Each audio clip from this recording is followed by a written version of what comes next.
प्रकाश का अपवर्तन,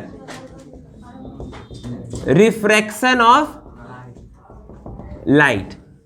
ठीक है, तो देखो ऐसा देखा गया, हम लोग प्रकाश का परावर्तन पढ़े हैं। जब भी प्रकाश जो है किसी चिकने सतह से टकराती है तो वापस अपने ही माध्यम में लौट जाती है। इस घटना को प्रकाश का परावर्तन कहते हैं, रिफ्लेक्शन ऑफ लाइट कहते हैं ना। लेकिन ऐसा होता है कि जब भी प्रकाश की किरण एक माध्यम से दूसरे माध्यम में जाती है ना, और ऐसा जो है होते रहता है। जैसे मान लो ऊपर क्या है, आकाश है या हवा है पूरा, और हम लोग देखते हैं कि नदी पोखर सब रहता ही है कि नहीं। तो मान लो हवा है और पानी है, इसका तो संपर्क रहता है। जहाँ पे भी पोखर रहेगा तो नीचे है पोखर, उसके पोखर के तुरंत ऊपर क्या रहेगा, हवा नहीं रहेगा। पोखर का पानी है तो उसके नीचे तो पानी रहेगा, ऊपर में क्या रहेगा, पानी के ऊपर में पूरा हवा ही रहेगा, है कि नहीं। अब मान लो सूरज का जो प्रकाश है वो जाता है पानी के अंदर, तो कहाँ से जाएगा, हवा में से ना पानी में जाता है। तो माध्यम में परिवर्तन हुआ कि नहीं हुआ कि नहीं हुआ। तो इस प्रकार से प्रकाश का माध्यम में परिवर्तन तो होते रहता है। और इसका सबसे अच्छा उदाहरण क्या हो गया, पोखर सब में, है ना। पोखर में होता है कि नहीं होता है।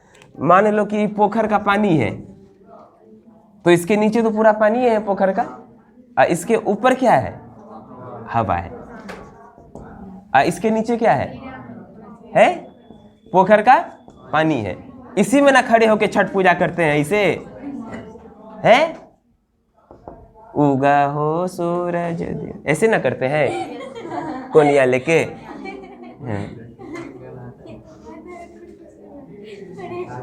है ऐसे ना करते हैं पानी में खड़ा होके, है। ठीक है, तो ऊपर में क्या है, हवा, और नीचे में क्या है, पानी। प्रकाश की किरण जो है हवा से पानी में जाती है। तो ये हो गया एक माध्यम, ये हो गया दूसरा माध्यम।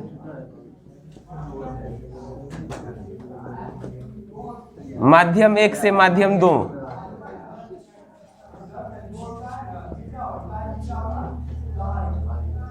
हाँ। तो जब भी प्रकाश की किरण एक माध्यम से दूसरे माध्यम में जाती है तो क्या होती है, मुड़ जाती है ना। तो जब भी प्रकाश की किरण एक माध्यम से दूसरे माध्यम में जाती है तो मुड़ जाती है। इस घटना को हम लोग क्या कहते हैं, प्रकाश का अपवर्तन कहते हैं, रिफ्रैक्शन ऑफ लाइट कहते हैं। समझ गए कि नहीं। अच्छा, किस प्रकार से मुड़ती है, कैसे मुड़ती है, ऐसे मुड़ती है।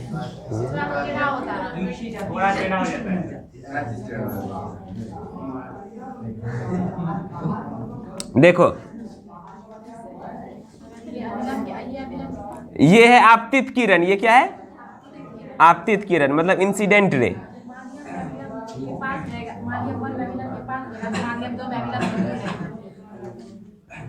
एक तो इस प्रकार से मुड़ सकता है, और दूसरा कैसे मुड़ सकता है,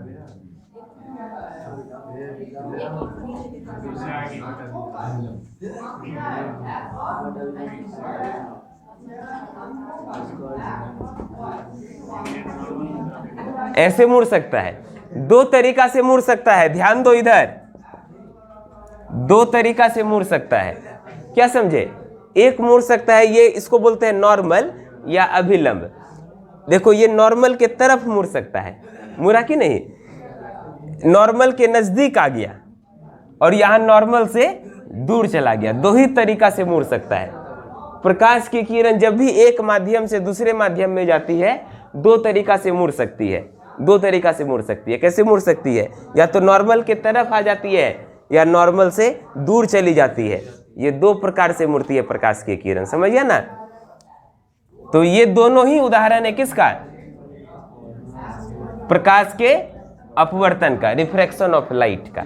लिखेंगे परिभाषा में, जब भी प्रकाश की किरण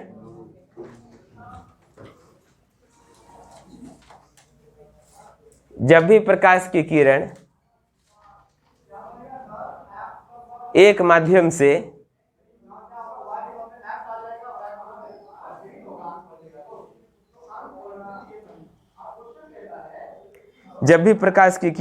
माध्यम से दूसरे माध्यम में जाती है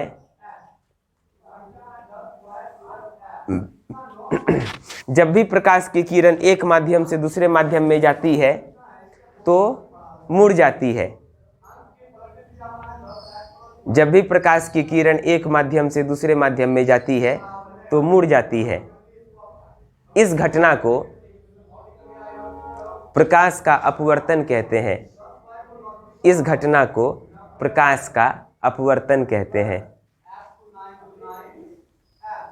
अंग्रेजी में when light passes from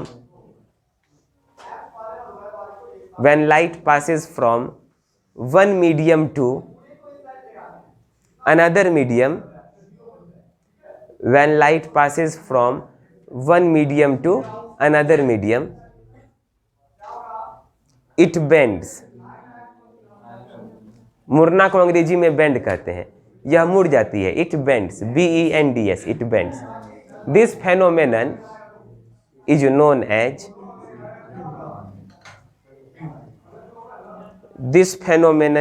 as refraction of light.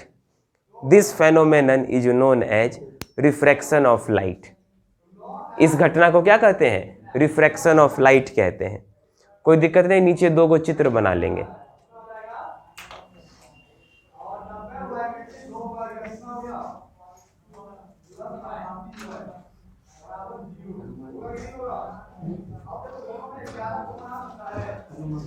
इस सब किरण का नाम लिख लेंगे। ये कौन किरण है? आपतित किरण, इंसिडेंट रे।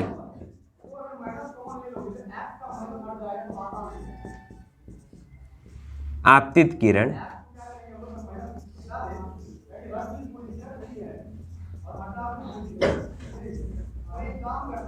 Incident ray. ये कौन सी किरण है? अपवर्तित किरण। परावर्तित नहीं बोलेंगे यहां। परावर्तन में बोलते हैं परावर्तित किरण, अपवर्तन में बोलेंगे अपवर्तित किरण। रिफ्रैक्टेड रे। कौन रे? रिफ्रैक्टेड रे। ये है नॉर्मल। नॉर्मल मतलब अभिलंब, समझ गया ना?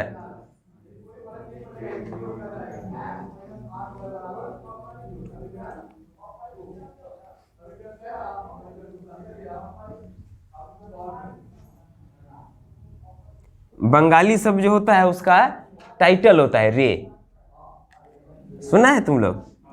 बंगाली शब्द के नाम के, बहुत बंगाली लोग अपने नाम के बाद रे लगाता है। जैसे रॉय या रे भी, ठीक है ना? रॉय भी होता है। जैसे रॉय वाला तो बहुत नाम मिल जाएगा। जैसे गोलू रॉय, इसका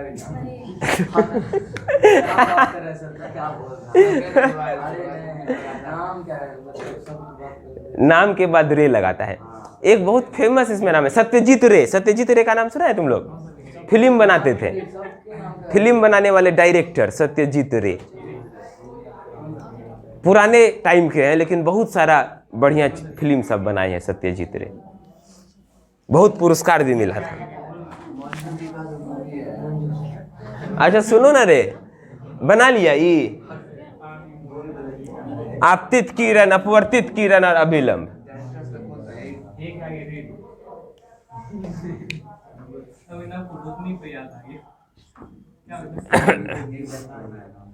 आई का क्या नाम है? आपतन कोण। Angle of incidence. आर को क्या कहते हैं? अपवर्तन कोण ही। परावर्तन की दुनिया से बाहर निकलो। अपवर्तन कोण है? Angle of refraction.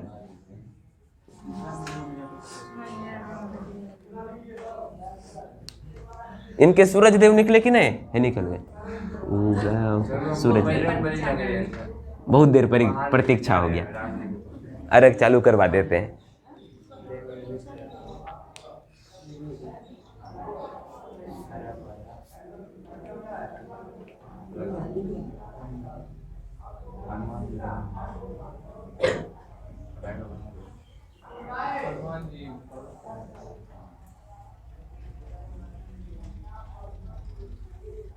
कोई दिक्कत नहीं ना बाबू? चलो,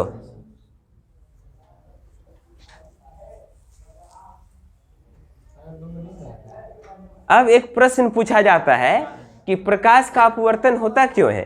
क्या नहीं दिख रहा है रेखा कुमारी? सब दिख रहा है ना? वो नया नाम है उसका, रेखा। हाँ हाँ हाँ।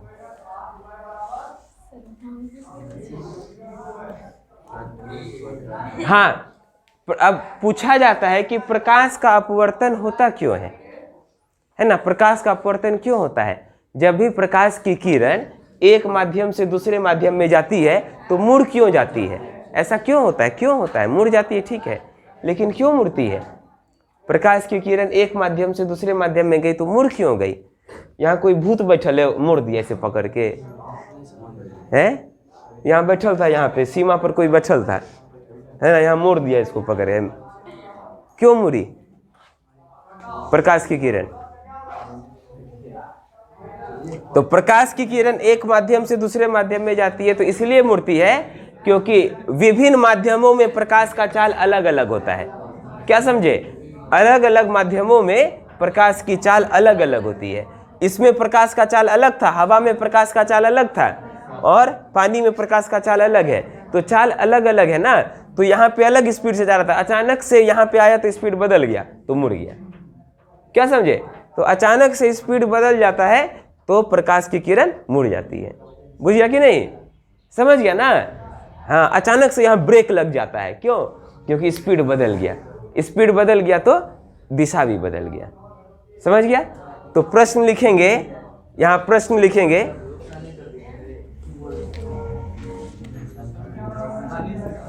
प्रकाश का अपवर्तन क्यों होता है? आए किसमें? शीशा में। हाँ हाँ, उसमें भी होगा अपवर्तन।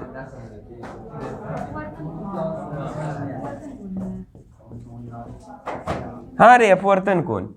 प्रकाश का अपवर्तन क्यों होता है?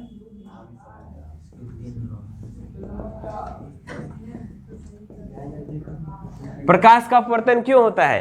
अंग्रेजी में Why does refraction of light take place?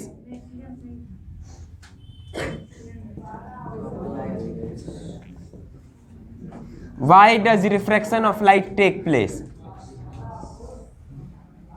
लिखेंगे आंसर।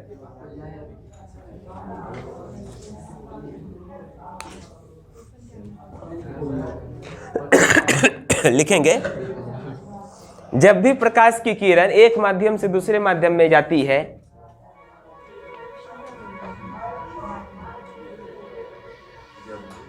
जब भी प्रकाश की किरण एक माध्यम से दूसरे माध्यम में जाती है तो मुड़ जाती है, तो मुड़ जाती है,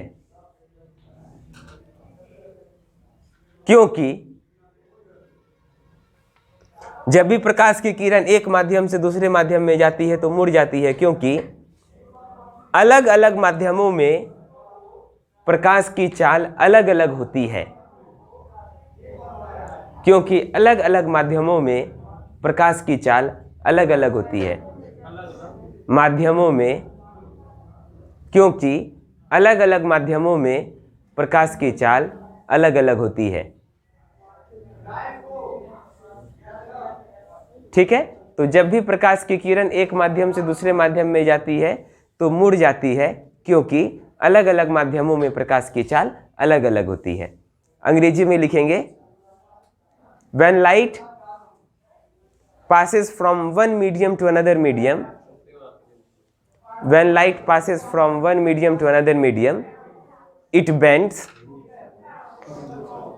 When light passes from one medium to another medium, it bends because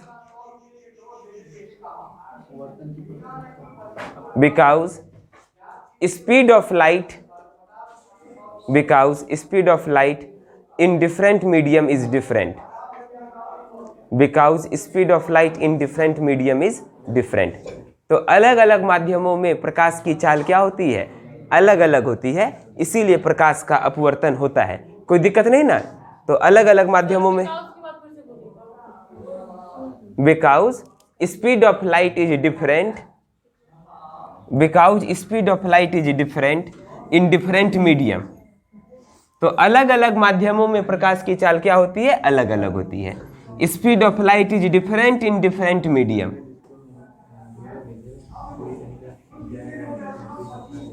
है ना, रिफ्रैक्शन क्यों होता है? क्योंकि speed of light is different in different medium.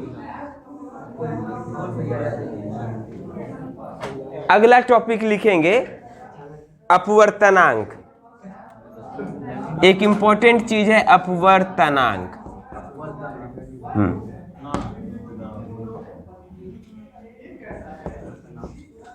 अंग्रेजी में रिफ्रैक्टिव इंडेक्स। अपवर्तनांक किसे कहते हैं? Refractive index. याद है किसी को? अपवर्तनांक रिफ्रैक्टिव इंडेक्स किसे कहते हैं? इसको म्यू से दिखाते हैं ना।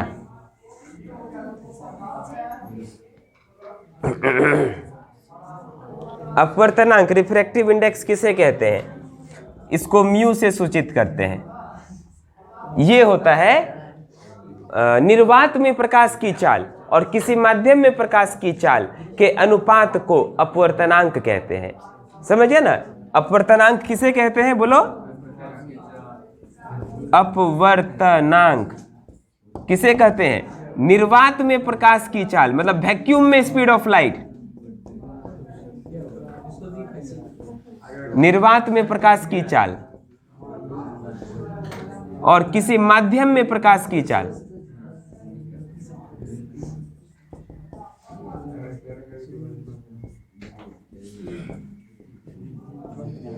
ठीक है, निर्वात में प्रकाश की चाल और किसी माध्यम में प्रकाश की चाल के अनुपात को अपवर्तनांक कहते हैं। समझ गया? अंग्रेजी में रिफ्रैक्टिव इंडेक्स किसको कहते हैं?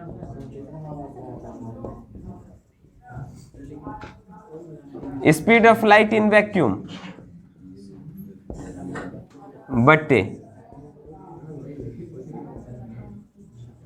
Speed of light in the medium. ठीक है ना, वैक्यूम में जो स्पीड ऑफ लाइट है और किसी मीडियम में जो स्पीड ऑफ लाइट है, इसके अनुपात को हम लोग रिफ्रैक्टिव इंडेक्स कहते हैं। अब इसका परिभाषा लिख लेंगे, लिख लो, लिखो। निर्वात में प्रकाश की चाल, निर्वात में प्रकाश की चाल, प्रकाश की चाल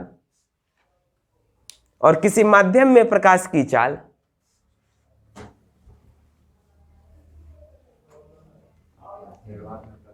निर्वात में प्रकाश की चाल और किसी माध्यम में प्रकाश की चाल के अनुपात को,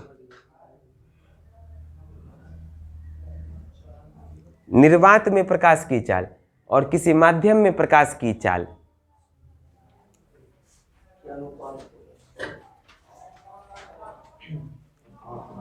के अनुपात को अपवर्तनांक कहते हैं।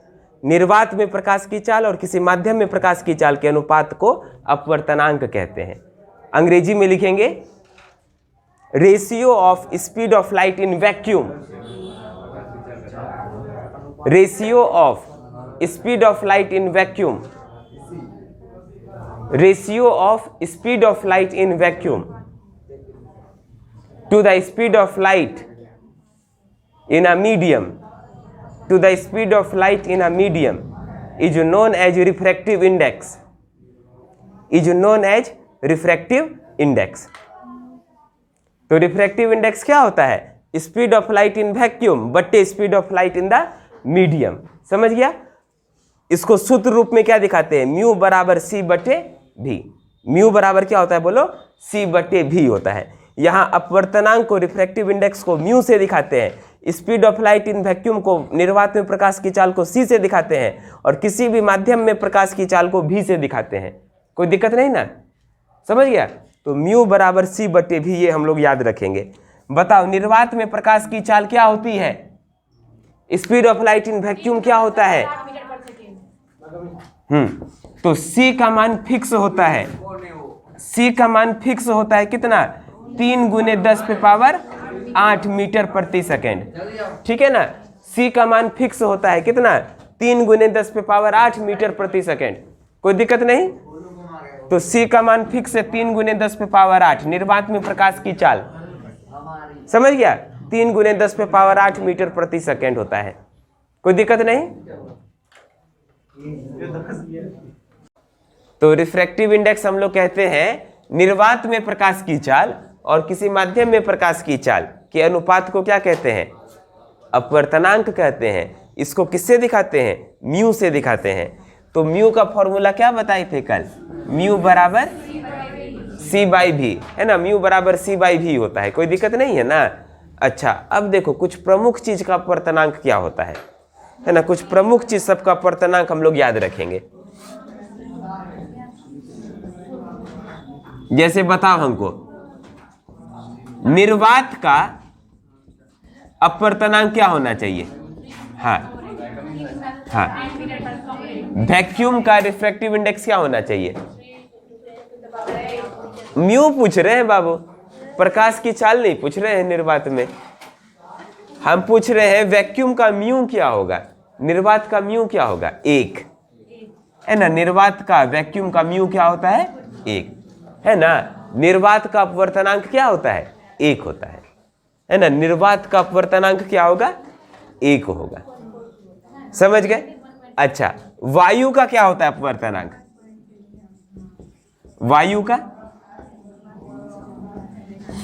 वायु का अपवर्तनांक क्या होता है? वायु का होता है 1.203 ठीक है ना, 1.0003 लगभग 1 के ही बराबर होता है, लगभग 1 के बराबर। वायु का, निर्वात का तो पूरी 1 होता है अपवर्तनांक, लेकिन वायु का क्या होता है? 1 के लगभग में 1 ही होता है, 1.303। कोई दिक्कत नहीं ना? कोनो टेंशन है बाबू तुमको? लग रहा है कि कोनो चीज का टेंशन है बहुत।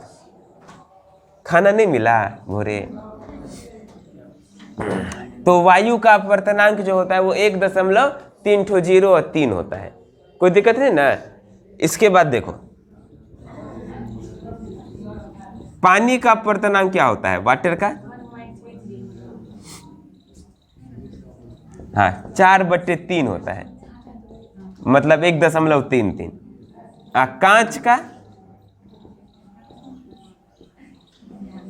कांच का क्या होता है? गिलास का 3/2, 1.5 होता है ना। हीरा का क्या होता है? हीरा का बहुत बार पूछता है। हीरा का अपवर्तनांक क्या होता है?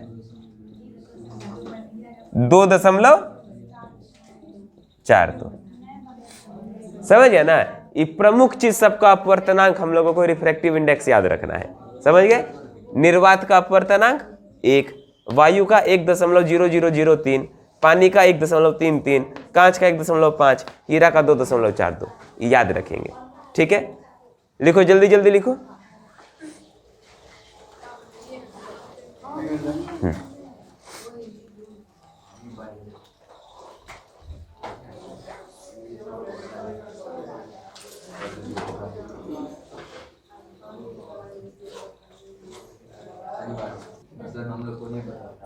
देखो तो हम लोग देख लिए बाबू, निर्वात में निर्वात का अपवर्तनांक क्या होता है? 1 होता है।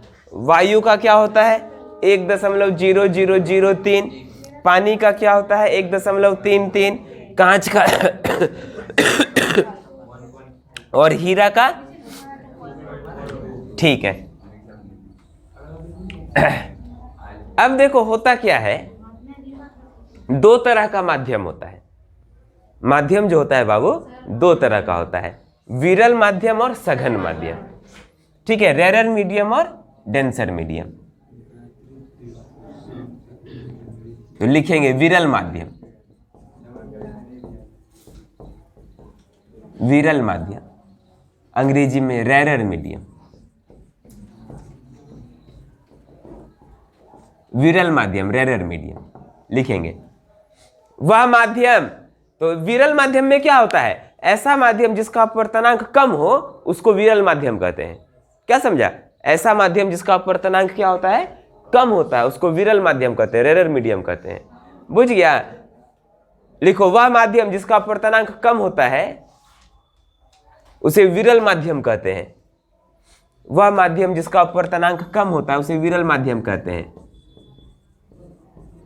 वह माध्यम जिसका अपवर्तनांक कम होता है, अपवर्तनांक को हम लोग म्यू से दिखाते हैं ना, म्यू कम होता है,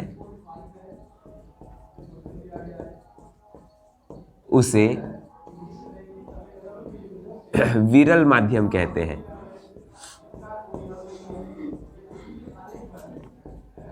ठीक है, अंग्रेजी में क्या लिखेंगे? The medium whose refractive index is less, the medium whose refractive index is less is known as rare medium.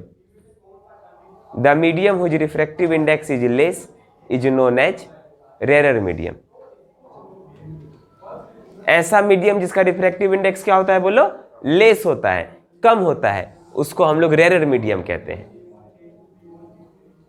अब उदाहरण के लिए देखो, उदाहरण में देखो, दो माध्यम लेते हैं हम लोग। कल बताए थे ना, दो माध्यम होता है। माध्यम एक ले लेते हैं वायु, माध्यम एक कल क्या लिए थे? वायु। और माध्यम दो क्या लिए थे? पानी। तो वायु और पानी में कौन होगा विरल माध्यम? वायु और पानी में कौन होगा विरल माध्यम, रेयर मीडियम? वायु होगा, क्योंकि वायु का म्यू कितना है और पानी का म्यू कितना है? तो इन दोनों में छोटा कौन है? ये है ना। तो वायु क्या हो जाएगा? विरल माध्यम। वायु क्या हो जाएगा? बोलो, विरल माध्यम। तो ऐसा माध्यम जिसका अपवर्तनांक कम होता है उसको विरल माध्यम कहते हैं, रेयर मीडियम कहते हैं। समझ गया? और ऐसा माध्यम जिसका म्यू ज्यादा होता है उसको क्या बोलते हैं? सघन माध्यम। रानी दीदी, सघन माध्यम कहते हैं। कौन माध्यम? सघन माध्यम, डेंसर मीडियम कहते हैं। तो पानी क्या हो जाएगा? सघन माध्यम, डेंसर मीडियम। और वायु क्या हो गया? विरल माध्यम, रेयर मीडियम। कोई दिक्कत नहीं। तो अगला परिभाषा लिखेंगे यहां पे सघन माध्यम का, है ना। अगला परिभाषा सघन माध्यम का लिखो तो।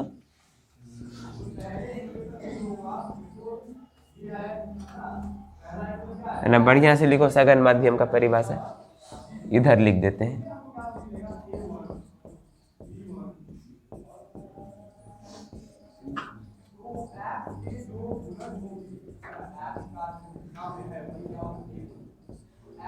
सघन माध्यम का लिखो।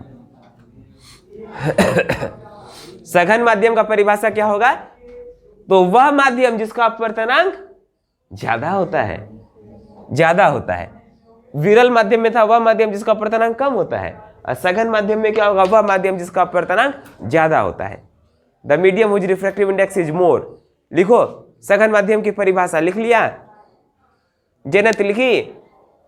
लिखो, वह माध्यम जिसका अपवर्तनांक, वह माध्यम जिसका अपवर्तनांक ज्यादा होता है, वह माध्यम जिसका अपवर्तनांक ज्यादा होता है उसे सघन माध्यम कहते हैं। अंग्रेजी में the medium whose refractive index is more is known as denser medium. The medium whose refractive index is more is known as denser medium. ठीक है, कोई दिक्कत नहीं। उदाहरण में ये बना लिए हैं, ये चित्र बना लेंगे। मीडियम वन है एयर, तो एयर क्या होगा? रेयर मीडियम होगा। और वाटर क्या होगा? डेंसर मीडियम होगा।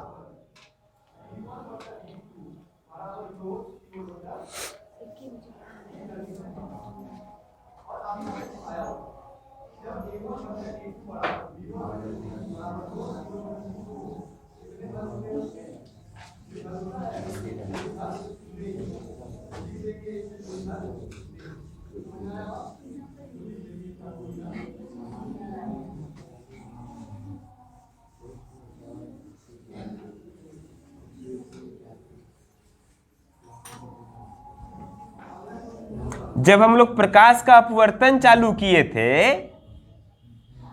तो दो गो चित्र बनाए थे, दो गो चित्र बनाए थे ना। तो अब वो दोनों चित्र पर चर्चा कर लेते हैं। तो देखो, दो गो चित्र बनाए थे। एक चित्र में था कि नॉर्मल के तरफ मुड़ती है प्रकाश की किरण, और एक चित्र में था कि नॉर्मल से दूर जाती है। ठीक है, तो नॉर्मल की तरफ कब मुड़ती है प्रकाश की किरण? प्रकाश की किरण नॉर्मल के तरफ कब मुड़ती है? उल्टा।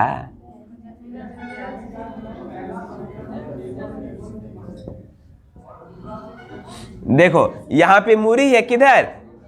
नॉर्मल के तरफ मुड़ गई है किरण, मुड़ी है ना, नॉर्मल के तरफ मुड़ी है। तो यहां नॉर्मल के तरफ जो मुड़ी कब मुड़ती है? जब प्रकाश की किरण विरल माध्यम से सघन माध्यम में जाती है। जब प्रकाश की किरण कहां से कहां? विरल माध्यम से, रेरर मीडियम से सघन माध्यम में जाती है, तब लंब की तरफ मुड़ जाती है, विलंब की तरफ।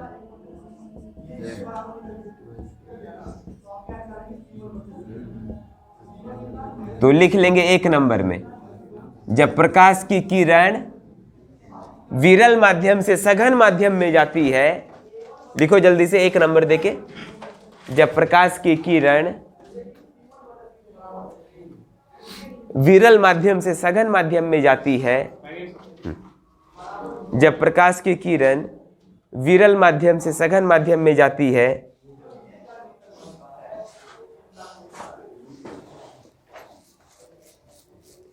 तो अभिलंब की ओर मुड़ जाती है। तो अभिलंब की ओर मुड़ जाती है। जब प्रकाश की किरण विरल माध्यम से सघन माध्यम में जाती है तो अभिलंब की ओर मुड़ जाती है। अंग्रेजी में लिखेंगे, when light passes from rarer medium to denser medium, when light passes from rarer medium to denser medium, when light passes from rarer medium to denser medium, it bends towards the normal, it bends towards the normal। किधर मुड़ती है? Normal के तरफ। It bends towards the normal। ठीक है, when light passes from rarer medium to denser medium, it bends towards the normal। कोई दिक्कत नहीं, चित्र बना लेंगे।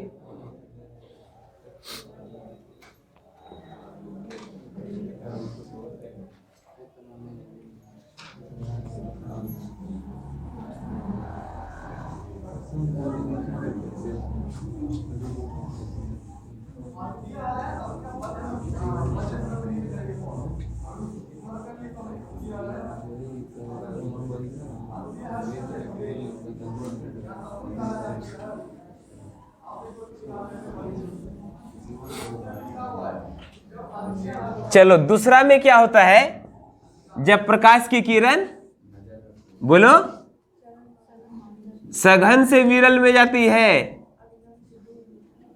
तब अभिलंब से दूर हो जाती है। कोई दिक्कत नहीं ना, लिख लेंगे, जब प्रकाश की किरण सघन माध्यम से विरल माध्यम में जाती है, जब प्रकाश की किरण सघन माध्यम से विरल माध्यम में जाती है तो अभिलंब से दूर हो जाती है। जब प्रकाश की किरण सघन माध्यम से विरल माध्यम में जाती है तो अभिलंब से दूर हो जाती है।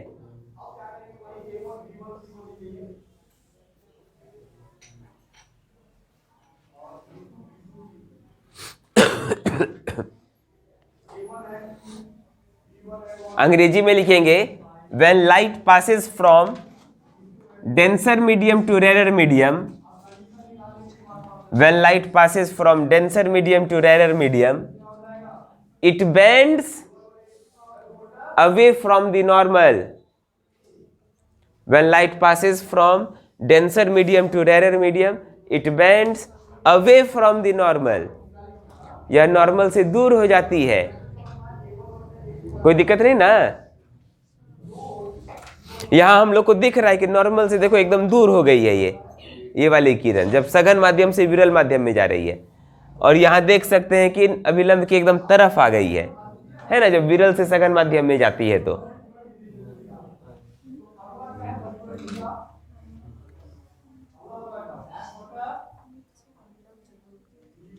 अब आते हैं, जैसे हम लोग पढ़े थे प्रकाश के परावर्तन का 2 नियम होता है, रिफ्लेक्शन ऑफ लाइट का 2 लॉ पढ़े थे ना।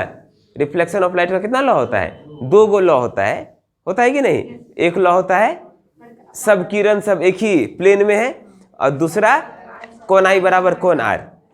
उसी तरह से अपवर्तन का भी 2 नियम होता है, रिफ्रैक्शन ऑफ लाइट का भी कितना लॉ होता है? 2 लॉ होता है। तो अगला टॉपिक लिखेंगे अपवर्तन का नियम, प्रकाश के अपवर्तन का नियम, प्रकाश के अपवर्तन का नियम। कितना नियम होता है प्रकाश के अपवर्तन में? 2 गो होता है।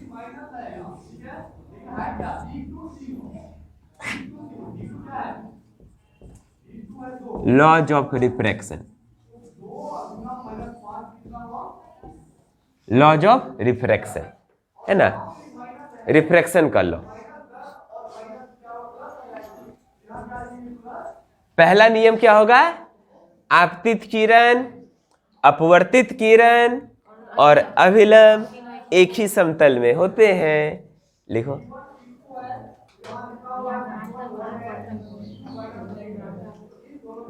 लिखो ना, लिखेंगे आपतित किरण कॉमा अपवर्तित किरण कॉमा अभिलंब तीनों एक ही समतल में बनते हैं। आपतित किरण कॉमा अपवर्तित किरण कॉमा अभिलंब तीनों एक ही समतल में बनते हैं। परावर्तन के नियम में क्या होता था? उसमें 3 चीज क्या लिखते थे? आपतित किरण, वहां परावर्तित किरण, लेकिन यहाँ अपवर्तित किरण, केवल इतना ही अंतर है, बाकी अभिलंब तो है ही है। अंग्रेजी में लिखेंगे incident ray comma incident ray comma refracted रे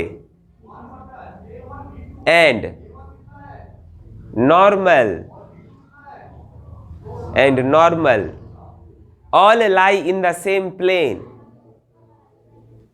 and normal all lie in the same plane। तीनों एक ही तल में बनता है। कौन कौन? इंसिडेंट रे, रिफ्रैक्टेड रे और नॉर्मल। आपतित किरण, अपवर्तित किरण और अभिलंब तीनों एक ही समतल में बनते हैं। देखो, एक ही समतल में मतलब एक ही बोर्ड में बना सकते हैं, इसका ये मतलब होता है। दूसरा नियम किसको याद है? हाँ, उसको कैसे बोलते कैसे हैं?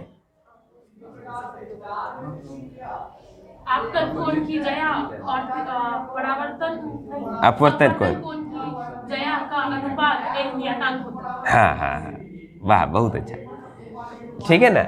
लिखेंगे साइन को हिंदी में जया कहते हैं, है ना, और कॉस को को जया, समझ गया? हाँ, तो लिखेंगे आपतन कोण और अपवर्तन कोण की जया का अनुपात, आपतन कोण और अपवर्तन कोण की जया के कोष्ठ में लिख लो साइन। जया को अंग्रेजी में साइन कहते हैं ना, sine theta cos theta, sine theta की जया का अनुपात एक नियतांक होता है।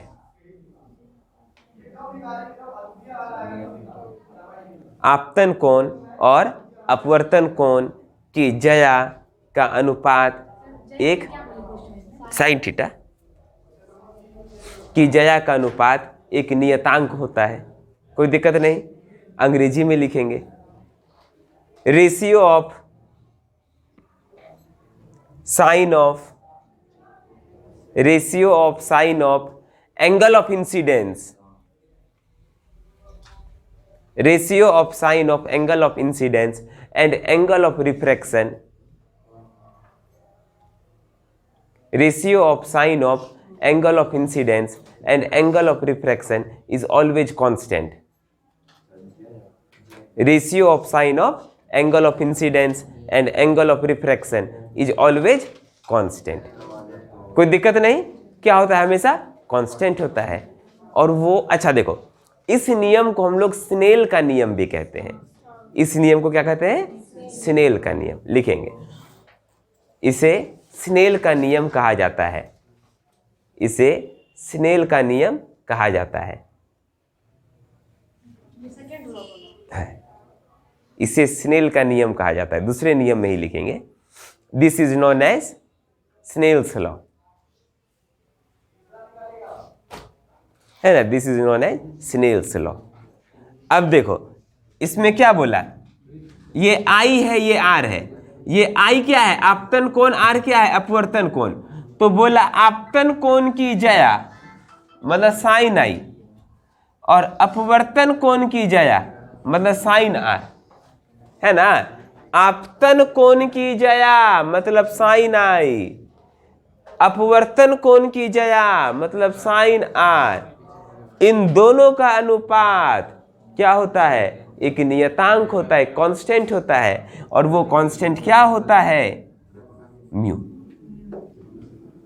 तो साइन आई बटे साइन आर बराबर म्यू, खाली नहीं, बराबर म्यू टू बटे म्यू वन। यही है स्नेल्स लॉ।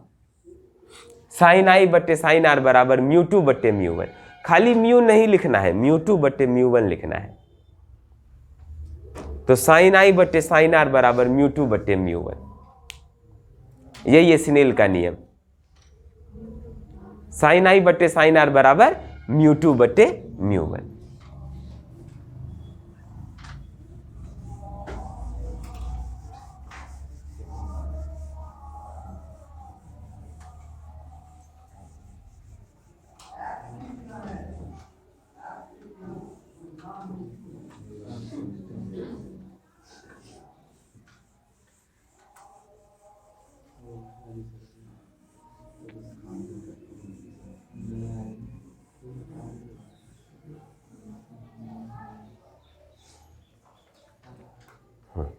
एक ठो क्वेश्चन लिखो। क्वेश्चन है, यदि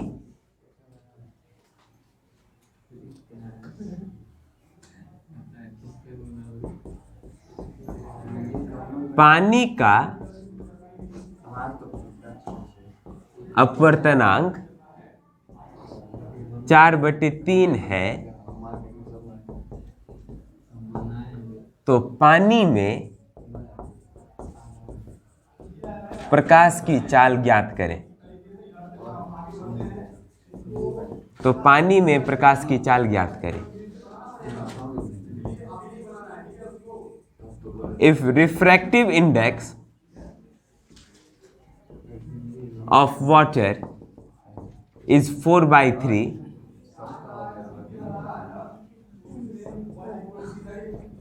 calculate speed of light in water, है ना। तो यदि पानी का अपवर्तनांक कितना है? 4/3 है, तो पानी में प्रकाश की चाल ज्ञात करें। If refractive index of water is 4/3, calculate speed of light in water. बताओ जल्दी से।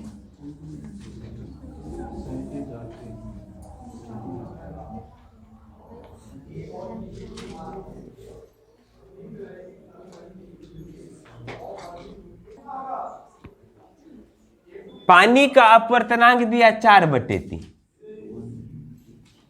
तो म्यू बराबर दिया है 4/3। कोई दिक्कत नहीं। तो पानी में प्रकाश की चाल ज्ञात करें। कहां पे? पानी में प्रकाश की चाल। म्यू का फॉर्मूला क्या होता है? c बटे v। म्यू बराबर क्या होता है? c बटे v। तो म्यू के जगह लिख दिए c बटे v बराबर 4 बटे। ठीक, c का मान कितना होता है? निर्वात में प्रकाश की चाल पता है, 3 × 10⁸। ये भी जो हो गया यही तो निकालना है, पानी में प्रकाश की चाल यही तो निकालना है, बराबर 4 बटे 3।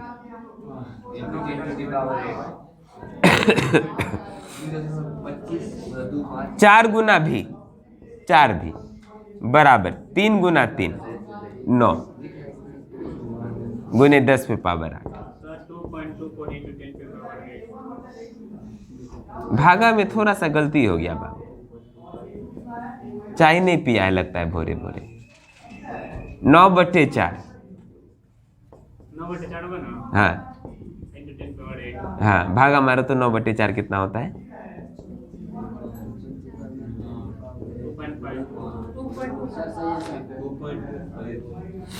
2.5। कोई दिक्कत नहीं ना? बुझ गया कैसे निकालते हैं? क्या अर्पित बउआ? हाँ, ऐसे मुस्कुराता है। चलो अगला क्वेश्चन लिखो।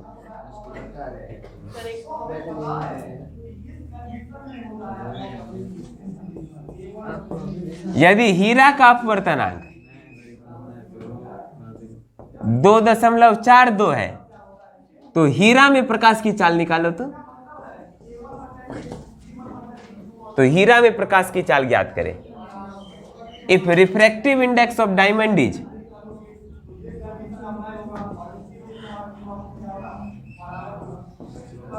2.42, calculate speed of light in diamond.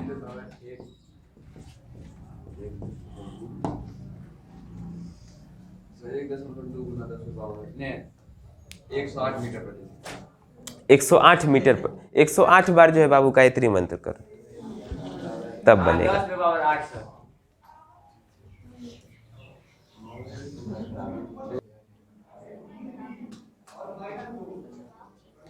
तो यहां म्यू बराबर कितना दिया है? 2.42। ठीक दिया है ना? म्यू की जगह 2.42।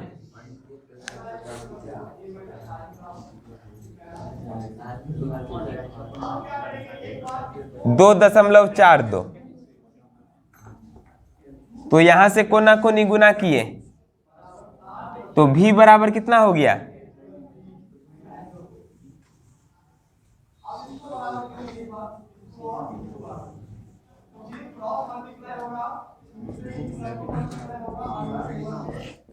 तीन गुने 10⁸ बट्टे में 2.42। भागा करो 3 और 2.42 को, कितना आया? 1